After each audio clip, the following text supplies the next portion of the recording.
नमस्कार। आज मैं फिर आपको उसी दौर की एक घटना बताऊंगा, उसका ज़िक्र करूंगा और उस दौर का भी ज़िक्र करूंगा जिस दौर की घटनाएं आजकल मैं आपको बता रहा हूं। पुलिस पर कोई संसाधन नहीं, कोई इलेक्ट्रॉनिक गज़ट नहीं, कोई मॉडर्न इक्विपमेंट नहीं और अपराध और अपराधी अपने चरम पर। माफियागिरी उस समय जो दिखाई दी, उस कालखंड में, उस समय में, उस टाइम स्लॉट में, उसके बाद मैंने दोबारा अपनी सर्विस में, अपने करियर में उस तरह की माफियागिरी नहीं देखी। मैं कुछ घटनाएं उस समय की बताऊंगा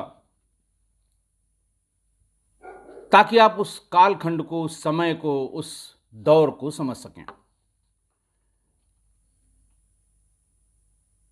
दो झगड़े पूर्वी उत्तर प्रदेश में 90 के बाद से, बल्कि 85 के बाद से चल रहे थे। एक हरिशंकर तिवारी और वीरेंद्र शाही का जातिगत लाइन पर ये झगड़े चल रहे थे। दोनों तरफ से हर साल दसियों लोग मारे जाते थे, सैकड़ों गोलियां चलती थीं। उनका जो टारगेट था वो रेलवे के ठेकों का था, क्योंकि कैचमेंट एरिया पश्चिमी बिहार का और उत्तर प्रदेश का, लेकिन हेडक्वार्टर गोरखपुर में रेलवेज का, जहां से ठेके, टेंडर, ये वो सब वहीं से इशू होते थे। बिहार के लोग इस आशय से यहाँ आते थे कि हमारे यहाँ का काम है, हमें मिलना चाहिए, लेकिन वहाँ बाहर ये दोनों ग्रुप आमने सामने तैयार खड़े मिलते थे, हरिशंकर तिवारी और वीरेंद्र शाही का। ये लोग टेंडर को, ठेके को हथिया लेते थे और जो बाहर से लोग आते थे, किसी को 10% पे, किसी को 20% पे बेच दिया करते थे। ये धंधा हो गया था, चूँकि पैसा बहुत इन्वॉल्व था, इसलिए इन दोनों में आपसी रंजिश चरम पर थी।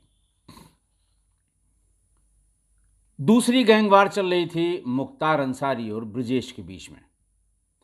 इन दोनों की शुरुआत लगभग एक ही समय की है। ये दोनों एक दूसरे के खून के प्यासे थे, लेकिन इनकी फील्ड दूसरी थी। ये कोयला और शराब, इसमें इन लोगों का बहुत दखल हो गया था और इसी पर कब्जे के लिए दोनों में आपस में गोलियां चलती रहीं। एक दूसरे को मारने की फिराक में रहे।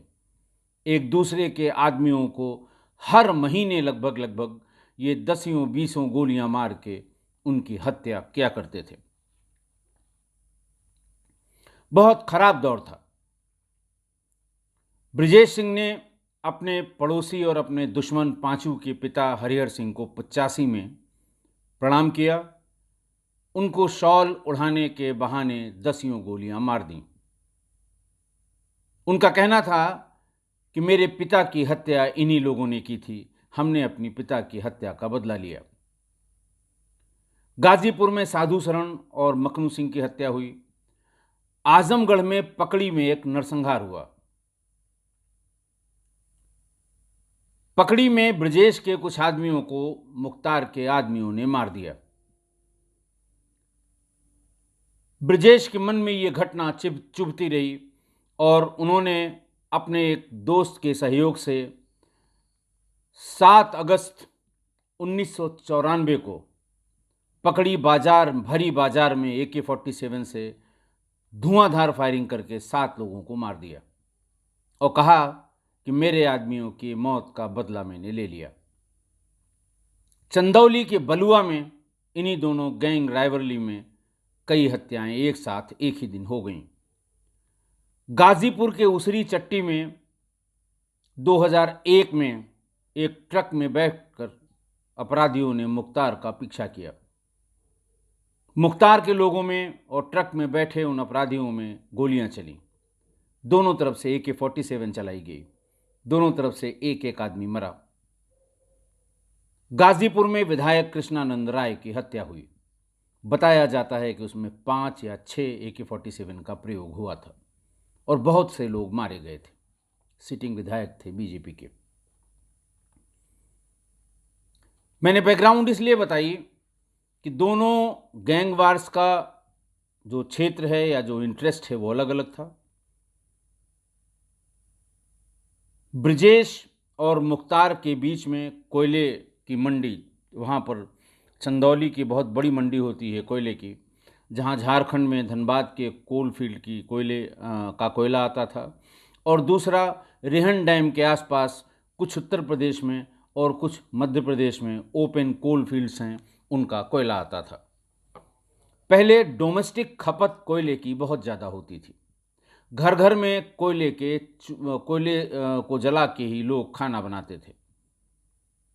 इसको पत्थर वाला कोयला कहते थे, लकड़ी वाला कोयला नहीं।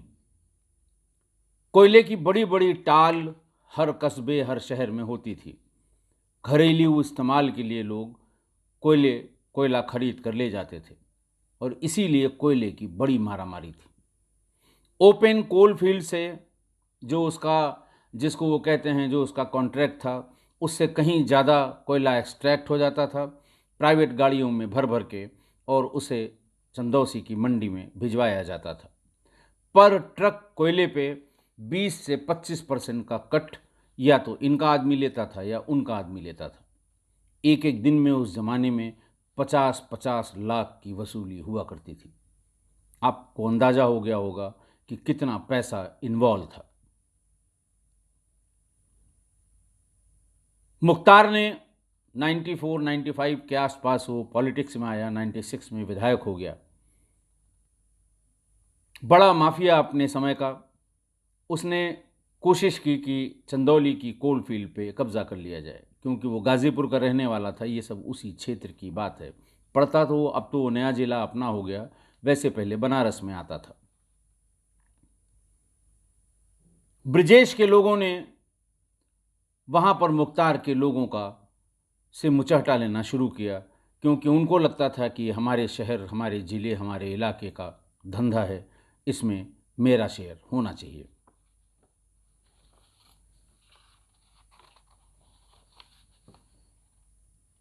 सात अगस्त 1994 को आजमगढ़ के पकड़ी में जो हत्याकांड हुआ, उसमें कुछ लोग नामजद हुए।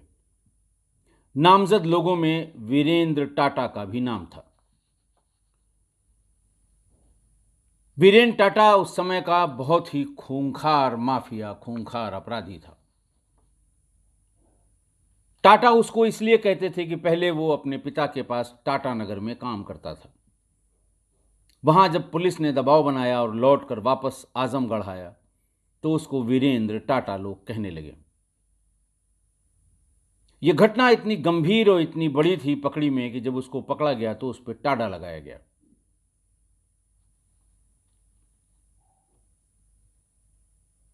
टाडा लगाने के बाद उसको आजमगढ़ की जेल में बंद कर दिया गया। आजमगढ़ में एक जहानागंज थाना है, उसी के रोशनपुर गांव के रहने वाले गौरी शंकर सिंह का ये लड़का था। वो स्वयं टाटा नगर में फोरमैन थे, गौरी शंकर सिंह। लेकिन बचपन से ही ये मनबड़ था। इसने आसपास के ऐसे ही उचक्के लड़कों को इकट्ठा करके वहाँ पर आफत करनी शुरू कर दी। लोगों ने गौरी शंकर सिंह को जब भी वो छुट्टी पर आते थे शिकायत की कि साहब आपके लड़के ने यहाँ उत्पात काट दिया है। किसी त्योहार की छुट्टी पर गौरी शंकर आए और अपने साथ ही इसको टाटा नगर ले गए। टाटा नगर में इसको उन्होंने बिजली मिस्त्री का काम सिखाया। टाटा नगर में उस जमाने में 90 के दशक में या उसके बाद इंडस्ट्रियल एक्टिविटी बहुत ज़्यादा थी। पूरा शहर टाटा का बसाया हुआ था। धनबाद में कोल फील्ड में भरमार थी कोयलों की।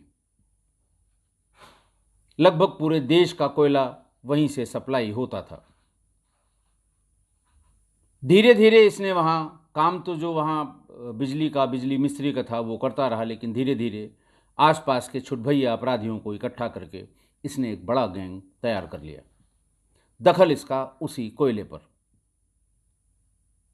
कोयले का निकलना, लेबर की सप्लाई होनी, कोयले का ट्रांसपोर्ट होना,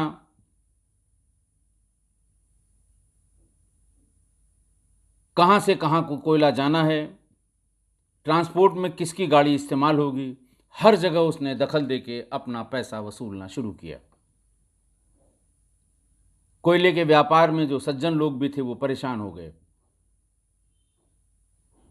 बिहार पुलिस ने इस पर दबाव बनाया। दबाव बनाने पर यह वहां से भागकर आजमगढ़ आ गया। आजमगढ़ में कोयला तो था नहीं, कोयले का कोई मतलब नहीं था, वहां कोई कोल फील्ड नहीं थी। और उस जमाने में जो सबसे बड़ा धंधा था वो था शराब का। शराब के सिंडिकेट हुआ करते थे, पूरे पूरे प्रदेश की शराब की नीलामी अकेले लेते थे। उनको धमकाना शुरू किया, उनसे वसूली के पैसे मांगने लगा।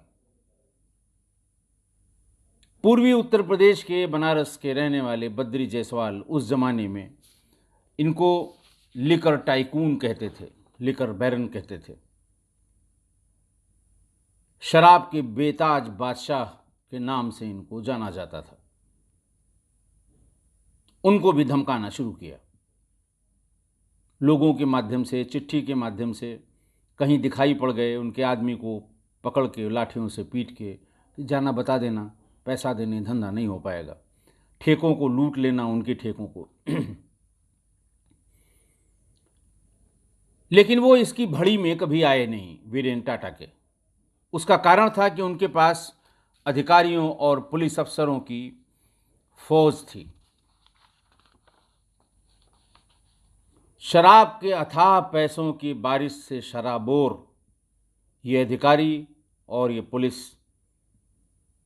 घर पे भी 10-12 आदमी सुरक्षा में लगे। आते जाते कई गाड़ियां उसकी होती थीं। 10-10, 15-15 सिपाही असलहों के साथ आगे पीछे चलने लगे। एक दिन बद्री जायसवाल गोरखपुर के बड़हलगंज में अपनी किसी दुकान के उद्घाटन या किसी कार्यक्रम के सिलसिले में गए। वीरेन टाटा उनका पीछा कर रहा था। बड़हलगंज में ही उसने इनकी गाड़ी पर फायरिंग कर दी।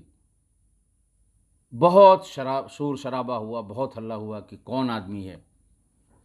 उसमें वीरेन टाटा नामजद भी हुआ, लेकिन हुआ कुछ नहीं। जिस दिन की घटना का मैं जिक्र करूंगा अभी, उस दिन तक वीरेन टाटा पे 19 मुकदमे तो सिर्फ हत्या के दर्ज थे। इसके अलावा मारपीट, वसूली, गैंग चलाना, इनकी तो बात ही अलग है। इसके गिरोह में 25 से 30 आदमी हुआ करते थे। बिहार, उस समय बिहार ही था, तत्कालीन बिहार और उत्तर प्रदेश में, पूर्वी उत्तर प्रदेश में धीरे धीरे इसका जलवा कायम होने लगा। कहा जाता है हथियारों का बहुत शौकीन आदमी था। जिस समय पुरुलिया ड्रॉप के वेपन बिहार में अपराधियों के पास पहुंच रहे थे, इसने दबाव बनाकर कई AK-47 और कई एक पिस्टल्स उन पुरुलिया ड्रॉप के हथियारों में से इकट्ठा कर ली। और ये शोर हो गया कि जो असलहा कहीं नहीं मिल सकता, अगर आपको ज़रूरत है तो वीरेन टाटा उपलब्ध करा देगा, वही मुहैया करा सकता है। चूंकि आजमगढ़ का रहने वाला था, ठाकुर था, तो नेचुरल अलायंस उसका जब वो आया तो ब्रजेश सिंह से हो गया। ब्रजेश सिंह की और मुख्तार की अदावत बहुत पुरानी है। 85 के आसपास ये अदावत शुरू हुई और आज तक है। ना अपराध में ब्रजेश कम, ना अपराध में मुख्तार कम। ये ब्रजेश के साथ साये की तरह घूमने लगा, लेकिन चालाक था ये। इसने अपना पैरेलल गैंग खड़ा कर लिया। हथियारों की कोई कमी नहीं थी, बोलने में बहुत बताते हैं मीठा था। यंगस्टर्स को बुला के उनको खाना खिलाना, अच्छी अच्छी गाड़ियों में घुमाना, अपने साथ ले चलना, बढ़िया हथियार उनको मुहैया कराना। ब्रजेश और मुख्तार के पैरेलल उसने एक अपना गैंग खड़ा कर लिया। पखड़ी में अपने आदमियों की हत्या के बाद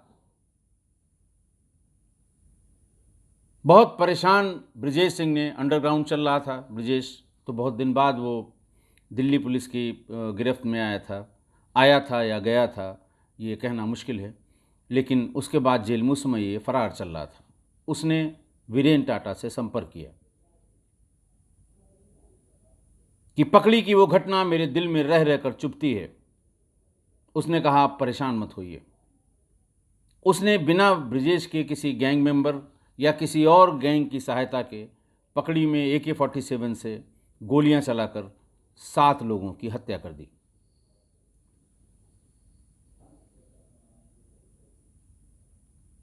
उसमें जब ये नामजद हुआ और जब ये बहुत चढ़ने लगा तो मुख्तार के लोग तो रंजिश मानते ही थे, ब्रिजेश के लोगों को भी थोड़ा सा ऐसा लगने लगा कि ये तेजी से आगे बढ़ रहा है। किसी भी माफिया को ये कभी अच्छा नहीं लगता कि उसके साथ का कोई आदमी उससे आगे निकल रहा है।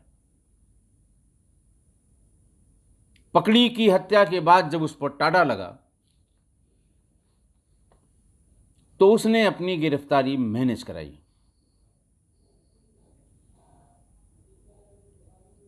मैनेज करा के वो आजमगढ़ जेल पहुंच गया। आजमगढ़ जेल में वीरेन टाटा का दरबार लगने लगा।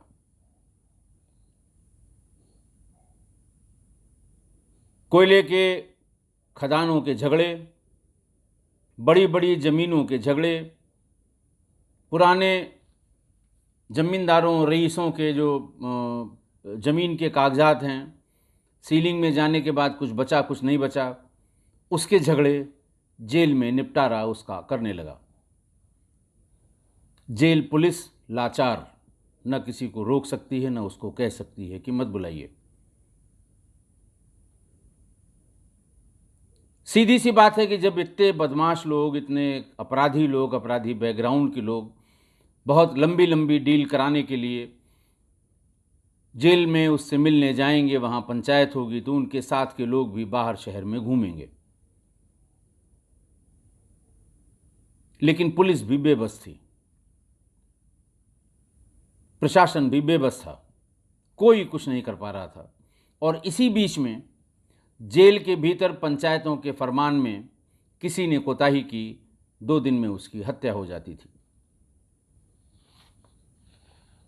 आजमगढ़ के आसपास के ज़िलों में आजमगढ़, गाजीपुर, बनारस, मिर्ज़ापुर की कालीन बेल्ट, जौनपुर, इन सब जगह उस समय बड़ी बड़ी हत्याएं होनी शुरू हो गईं। पुलिस की बेबसी, प्रशासन की लाचारी, कर कुछ नहीं सकते थे, तो इन्होंने कागजी घोड़े दौड़ाने शुरू कर दिए और बला टालने के लिए ये आदेश कराया कि इसका यहाँ से जेल ट्रांसफ़र कर दिया जाए, और उसे नैनी जेल ट्रांसफ़र कर दिया गया। आजमगढ़ की तमाम घटनाओं में पेशी पर आते समय पर्याप्त सुरक्षा के साथ उसको लाया जाता था और फिर नैनी जेल भेजा जाता था। ऐसे ही एक ट्रांजिशन के दरमियान बात है 24 जून 1996 की। पुलिस की गाड़ी में इसे बिठा के 3 सिपाही, 1 हेड कांस्टेबल और 1 सब इंस्पेक्टर, 1 वकील, सरकारी ड्राइवर, पुलिस की जीप नैनी से आजमगढ़ के जिला सत्र न्यायालय लाया गया। टाटा जब अपनी पेशी पर आता था तो कम से कम 500-700 लोग उसको घेर लेते थे। मेरा ये काम, मुझको इसने परेशान किया, मुझको उसने परेशान किया, भैया उसको थोड़ा सबक सिखा दीजिए, इस तरह की बातें।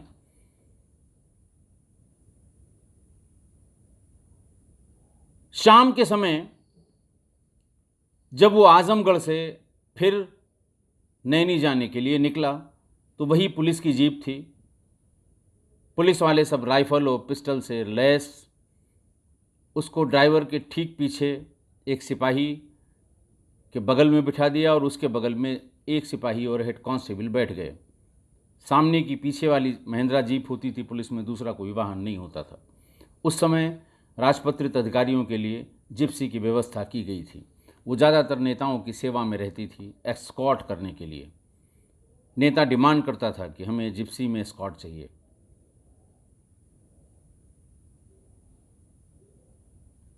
वो यहाँ से निकले, थाना बरदा है, बिल्कुल जौनपुर के बॉर्डर का थाना है, वहाँ पर एक ठेकमा बाजार है।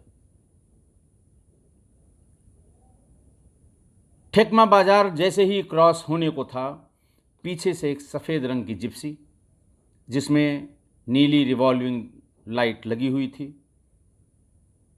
पुलिस की वर्दी में एक आदमी ड्राइव कर रहा था।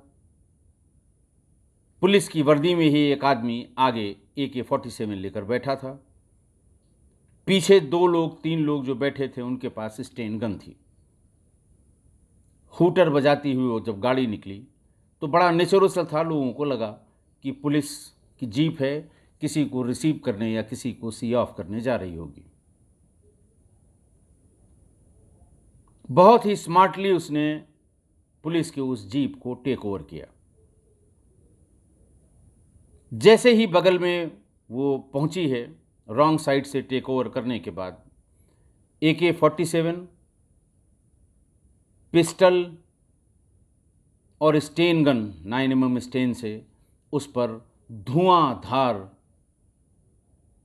फायरिंग की गई।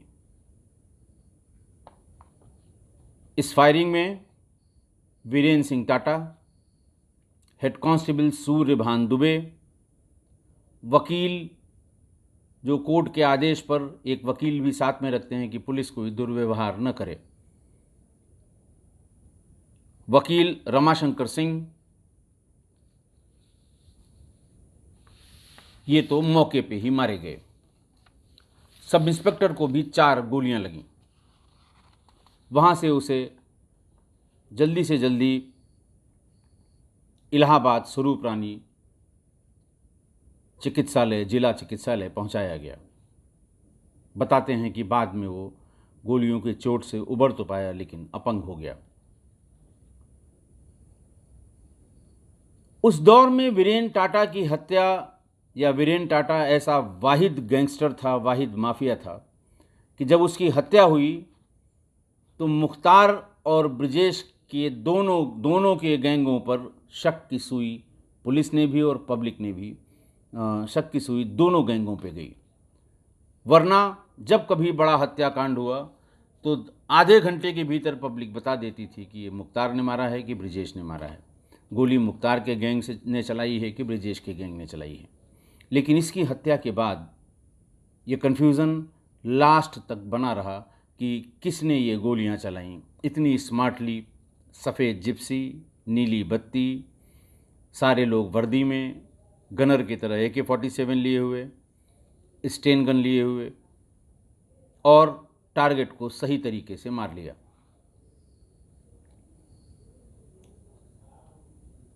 शंका मुख्तार अंसारी के गैंग पर होना लाजमी था क्योंकि ये ब्रजेश के लिए काम करता था। ये भी कहा जाता है कि ब्रजेश के पास जितने हथियार हैं, ब्रजेश का गैंग हथियारों से जो मजबूत हुआ वो हथियार इसी के दिए हुए थे। दूसरे सजाती ये दोनों, तो इसलिए उसका तो कहना, उसके ऊपर शक करना तो लाजमी था। लेकिन ब्रजेश पे क्यों शक किया जा रहा था, इसकी भी वजह थी। धनबाद के सबसे बड़े कोल माफिया सूरजदेव सिंह, उत्तर भारत में कोई ऐसा नहीं होगा जो इनके बारे में, उस जमाने की बात कर रहा हूं, नए लड़के शायद न जाने। सूरजदेव सिंह की हत्या के बाद उनकी बहुत करोड़ों करोड़ की बेनामी संपत्तियां थी। चूंकि वीरेन टाटा का बेस टाटानगर, धनबाद या बिहार कोलफील्ड में ही था, उसी में उसका दखल था, इसलिए उसको जानकारी थी कि सूरजदेव सिंह ने कहां कहां अपनी प्रॉपर्टीज दूसरों के नाम से खरीदी हैं। एक एक करके वो बेनामी संपत्तियां उसने अपने लोगों से वहां कब्जा कराई। ब्रजेश सूरजदेव सिंह का बहुत ही करीबी था, बहुत ट्रस्ट करते थे वो। उसने मना भी किया, लेकिन ऐसा लगता था कि ब्रिजेश भी उसके सामने बेबस हो गए, क्योंकि ब्रिजेश का धनबाद में जहाँ के सूरजदेव सिंह थे वहाँ उसका नेटवर्क उतना स्ट्रांग नहीं था जितना वीरेन टाटा का था। बताया ये भी गया उस समय कि 4-5 महीने से उनसे बोलचाल नहीं थी या आपस में मनमुटाव था, इसलिए शंका की या शक की सुई ब्रिजेश सिंह की गैंग की तरफ भी जाती है। जैसा मैं पहले ही बता चुका हूं कि मैं सीओ सिटी आजमगढ़ से लखनऊ आया था। मैं वहाँ करीबन 1.5 वर्ष सीओ सिटी रहा, वहाँ से लखनऊ ट्रांसफ़र होकर आया 1 दिसंबर 1995 को। आते ही सीओ महानगर हुआ। आजमगढ़ की सारी जो वहाँ की माफियोसिस थी, जो वहाँ के अपराध की गणित थी, ये सब मेरी जानकारी में था। पकड़ी का नरसंहार मेरे वहाँ ज्वाइन करने के 8 या 10 दिन पहले हुआ था। जब मैंने ज्वाइन किया था आजमगढ़ में, मैं मौके पर भी गया था, इसलिए क्योंकि आईजी साहब, आईजी बनारस, वो भी मौके पर आए थे। वीरेन सिंह टाटा का मैंने आजमगढ़ में वो रुतबा भी देखा है कि जब वो अदालतों में अपनी पेशी पर आता था तो मोटरसाइकिल लिए हुए 100-100, 150-150 यंगस्टर्स उसको रिसीव करते थे सीमा से और उसको सी ऑफ भी करने जाते थे।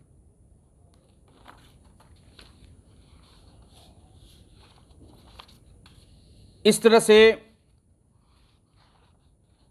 ये बड़ी हत्या आजमगढ़ में जौनपुर के बॉर्डर ठेकमा बाजार में हो गई। पूरे पूर्वी उत्तर प्रदेश और बिहार के लिए ये जिसको कहते हैं कि अविश्वसनीय घटना थी कि वीरेन टाटा को भी कोई मार सकता है। और जिस अंदाज में मारा गया, वो फिल्मों को छोड़ के मेरी जानकारी में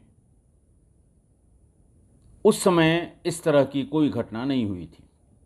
एक बात और ये कहा जा सकता है कि जीप में उसे क्यों ले जाया जा रहा था। उस समय तक पुलिस के पास वज्र वाहन नहीं थे।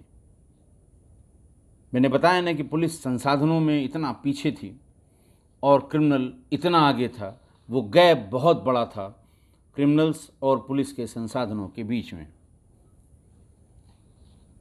तो उसके इस ट्रांजिशन का नैनी से आजमगढ़ अदालत तक आना और आजमगढ़ अदालत से नैनी सेंट्रल जेल इलाहाबाद तक जाना, उसका फ़ायदा उठाकर बहुत ही स्मार्टली उसको मार दिया गया।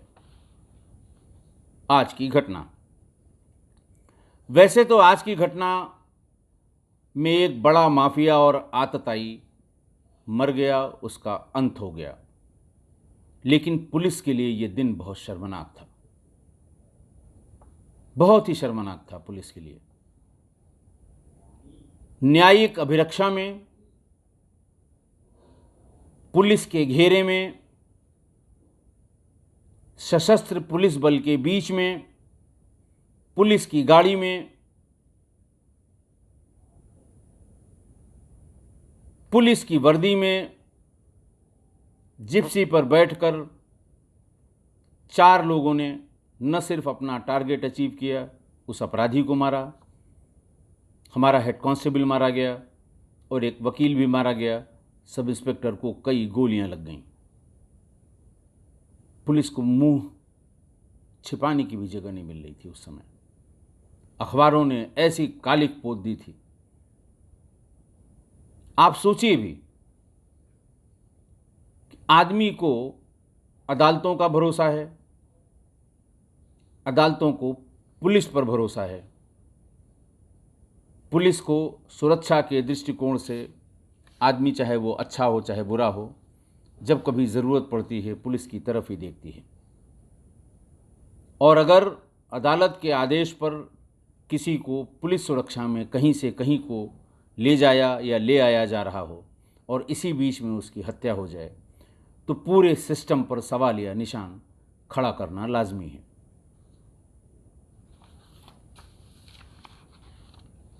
अब आप देखिए कि 85 के बाद से जब हत्याओं का सिलसिला शुरू हुआ पूर्वांचल में, पूर्वी उत्तर प्रदेश में, और एक एक हत्याकांड में 5, 6, 7 लोग मारे जाने लगे। पकड़ी में, बलुआ में, उसरी पट्टी में, कृष्णानंद राय की हत्या में, जिसमें कहते हैं 5-5, 6-6 AK-47 चली, दसियों लोग मारे गए, घंटों गोलियां चलती रहीं, पर किसी का कुछ नहीं बिगड़ा। किसी का मतलब किसी का कुछ नहीं बिगड़ा। जो गैंग लीड कर रहे थे उनका कुछ नहीं हुआ। पूरा इलाका जानता था, जब जब ये जहाँ जहाँ गोलियां चलती थी लोग मरते थे, कि कौन किसको मार रहा है, किसके पास कितने हथियार हैं। पर उस जमाने के इन माफियाओं ने जैसे पूरे सिस्टम को बंधक बना लिया था। वो जानते थे कि मेरा कुछ नहीं बिगड़ेगा, न कानून कुछ बिगाड़ पाएगा, न पुलिस कुछ बिगाड़ पाएगी, न अदालतें कुछ बिगाड़ पाएंगी, न सरकारें कुछ बिगाड़ पाएंगी। इतना कॉन्फिडेंस, वो भी अपराधी में।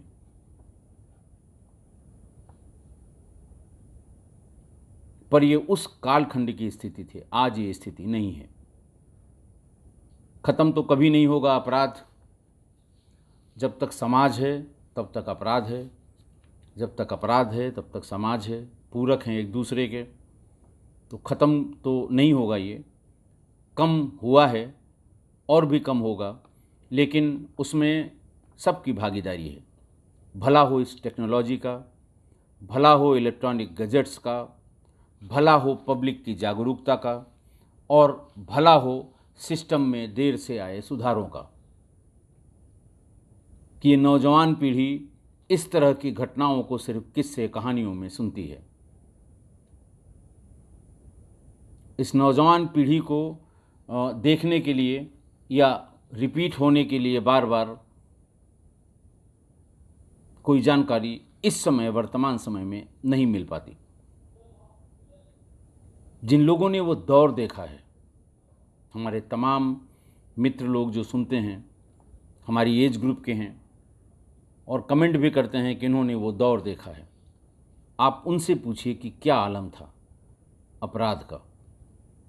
वीरेन टाटा जैसे अपराधी कस्बे दर कस्बे, बाजार दर बाजार लोगों की नाक में दम किए हुए थे। आशा है आप भी उस दौर की इतनी घटनाएं सुनकर उस दौर को महसूस कर रहे होंगे। अगर ऐसा हुआ है तो मुझे बताइएगा ज़रूर। आज के लिए बस इतना ही। बहुत बहुत धन्यवाद।